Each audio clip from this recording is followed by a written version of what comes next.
Ave Maris Stella. Hello and welcome back to Vatican II in a Year. This is your host, Father Matthew Schneider. I am a priest of the Legionaries of Christ, and I am a theology professor.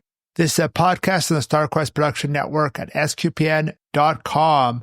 Today we're on day 34. We're covering Sacrosanctum Concilium 122 to 123 on the value of sacred art. We are in a new chapter. Chapter 7 is on sacred art and sacred furnishings. Furnishings including everything from the altar, the chairs, and also even the architecture of the church.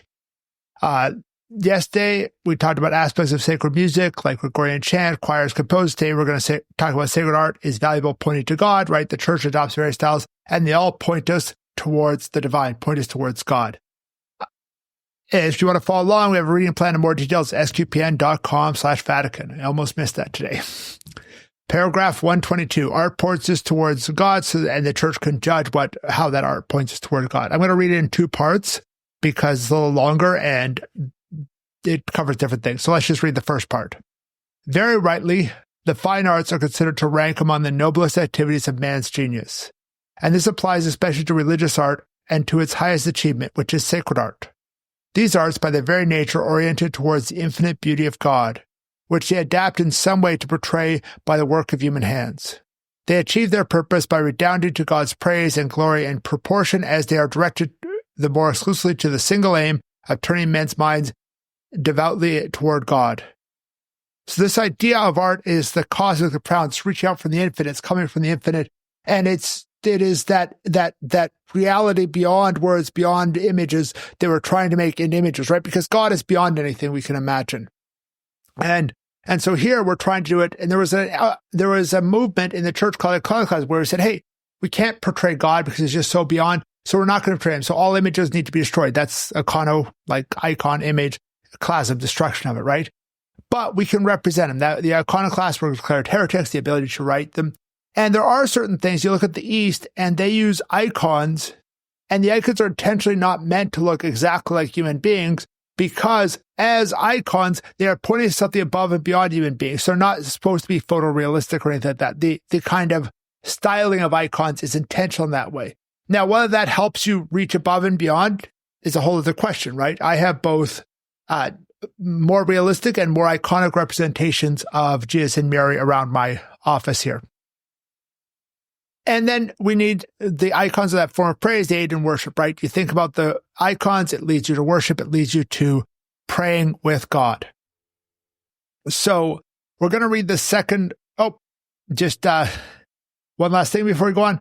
The second part is also pointing to God, not the artist, right? If it's using the liturgy points to God. The liturgy is there in pointing towards the divine, pointing towards the infinite, not just pointing towards the artist. So there's limitation on how much a church is going to favor certain kinds of styles if they're just too much focused on the artist.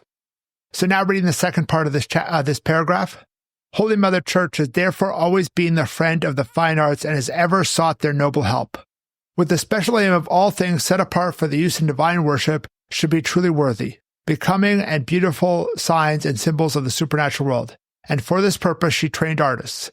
In fact, the Church has, with good reasons, always reserved to herself the right to pass judgment upon the arts, deciding which of the works of artists are in accordance with faith, piety, and cherished traditional laws, and thereby fitting for sacred use. The Church has been particularly careful to see that the sacred furnishings should be worthy and beautifully serve the dignity of worship. And she has admitted changes in material styles or ornamentation promoted by the progress of the technical arts in the passage of time. Wherefore, it pleased the Fathers to issue the following decrees in these matters. So that last line is just saying, hey, this first paragraph is just kind of, this is the explanation, then what follows with sacred art later on.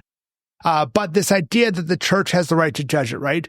All styles can be good art, but not everything can be liturgically used, right? So there are beautiful songs about human love, about romance, but, going back to the 90s, to my own teenage years, I love you always, forever, near and far, closer together. Those of you who are mine will recognize that song. I'm not going to try and sing it. That was the refrain. That's a beautiful way to express human love, but it's very clearly in the song that this is human love, this is not divine love. So that's not something you're going to say in the Mass. Perfectly fine for a dance or for when your husband or boyfriend or girlfriend or wife is out of town, you're like, you want to reminisce about them and that helps you think about them, fine. But that's not appropriate for liturgy, right? And we need to find personal pieces worthy for use in liturgy. They need to speak to what's in the Bible, what's in tradition, what's in doctrine, and those type of things, the saints and aspects of those, the things that are proper to worship. And the church can pass judgment on art, right? Some movies promote virtue, some promote vice. The church has passed judgment on that in the past. And even today, individual people in the church write reviews and those type of things. And there's a higher standard for liturgical use than just for art. For example, VeggieTales, the cartoon, computer-generated cartoon vegetables that replay Bible stories and things like that, are great for little kids teaching the faith. If you want to use them in catechesis class to go over this story in the Old Testament, or you want to watch them at home for fun with your kids, great, perfect. But please don't put like Bob the Tomato up in the sanctuary. It doesn't work. Why? Because it's not the right type of art. It's not that we want worthy vessels for the sanctuary, right? The fact is, like, if you're going to use a chalice, it has to be gold or silver or platinum, precious metal on the inside. Why? Because it's going to touch the blood of Christ, right? And so here we ask about what art promotes faith and piety. That's a good question. There are a lot of different styles of art, and the church doesn't say this is the style of art. I don't know if you've ever been around the U.S. There are tons of Mormon churches, and they all have the exact same style of art. But Catholic churches can have all kinds of style, from modern styles to neo-Gothical to Baroque, neoclassical, all these different styles. We could be here listing different art styles that the Catholic Church uses in an almost endless thing. So that is paragraph 122 on those arts. And that's the main one today, right? So 123 is on the different art styles. Let's read it. The church has not adopted any particular style of art as her own. She has admitted styles from every period according to the natural talents and circumstances of peoples and the needs of various rites. Thus, in the course of the centuries, she has brought into being a treasury of art which must be very carefully preserved. The art of our own days, coming from every race and region, shall also be given free scope in the church, provided that it adorns the sacred buildings and the holy rites with due reverence and honor. Thereby it is enabled to contribute its own voice to the wonderful chorus of praise in honor of the Catholic faith sung by great men in times gone by.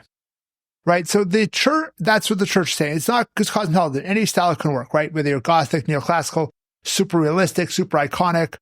And a lot of it depends on the style of the times and places and peoples, right? So I like it when I see, the Japanese artist who painted Mary and Jesus in Japanese style or Chinese style, the kind of Asian style. And I like when I see her painting all the different styles. That is a beauty of the enculturation of the faith in all those different regions. And many styles can worship God, right? You have the style, you have even modern styles. For example, if you ever go to the Basilica of Our Lady of Guadalupe in Mexico City, it's a pretty modern style as far as architectural styles for churches. And it's a very beautiful church. Now, not every modern style church is a beautiful church. We're not going to get into that. I'm not going to get into my own criteria. That would be a whole other class, Christian architecture or something. If somebody else wants to do that podcast, contact SQPN. Maybe they want to do it with you. That's not my expertise enough to say that, right? And that acculturation, right? I come from, all my ancestry is basically Western European, at least as far back as we've traced it. And so that's the culture my family comes from. I lived in Canada, the US, and my family's lived in those two countries for a while.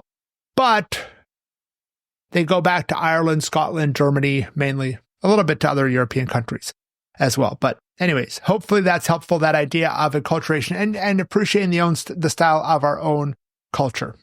Thank you for listening to Vatican II in a Year. This is a listener-supported podcast, and you could donate to help StarQuest produce it.